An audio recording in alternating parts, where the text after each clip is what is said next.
Hello Zvrhtrkovci! Ja vjerujem da svako dijete pohađa neku od sekcija. Ja ih pohađam 5 i reći ću vam da je svaka posebna na svoj način.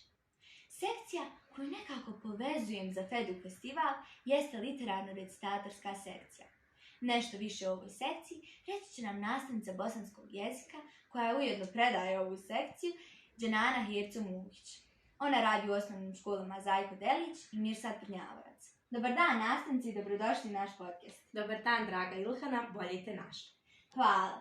Koji je cilj pohađanja ove sekcije? Cilj pohađanja literarno-recitatorske sekcije jeste da učenici kroz različite aktivnosti zavole prije svega čitanje i pisanje, naravno da nauče uvažavajući znanja iz teorije književnosti kako to pravilno i dobro napisati određenu vrstu teksta i naravno kako tekst koji su napisali trebaju predstaviti, odnosno recitovati. A šta se djeca mogu naučiti ukoliko pohađaju ovu sekciju?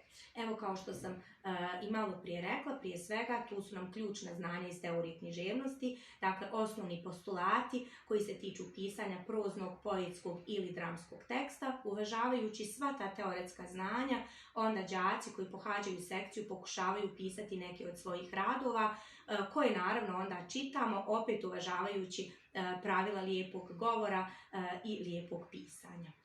Koliko djece prilike pohađa ovu sekciju? U trenutnu sekciju pohađa aktivno 10 članova i članica koji, kad kažem aktivno, zaista sudjeluju u svim aktivnostima, nosioci su svih važnih događaja i aktivnosti koje obilježavamo uz uvažavajući program rada naše sekcije. Jeste li zadovoljni kreativnošću djeci? Itekako Ilhana, i ti si sama članica naše sekcije.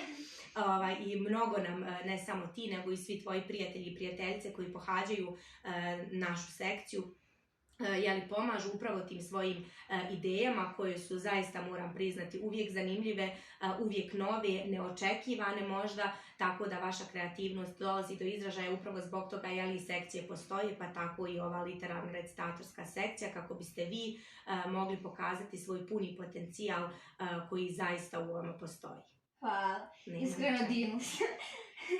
A na koji način djeca mogu pokazati svoje radove publici?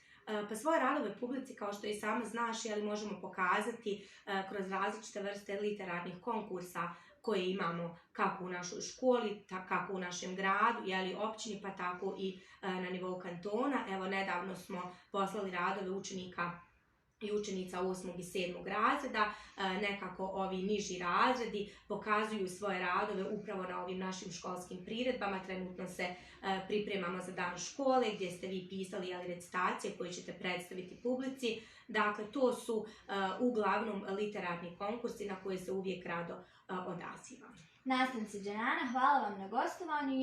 Ja vam želim sreću u vašem radu. Hvala, draga Ilhana, bila mi je izuzetna čast i zadovoljstvo da dijelim ovaj prostor medijski s tobom i ja tebi također želim sve najbolje. Hvala. Nema na čemu. Eto, moji Fedlovci, to bi bilo to što se tiče ove epizode. Ja ću vam reći da bi bilo odlično da se upišete u neku od sekcija, pa možda i 2, 3, neće biti viška. Stvarno ćete naučiti nešto. Mi se vidimo u drugim epizodama.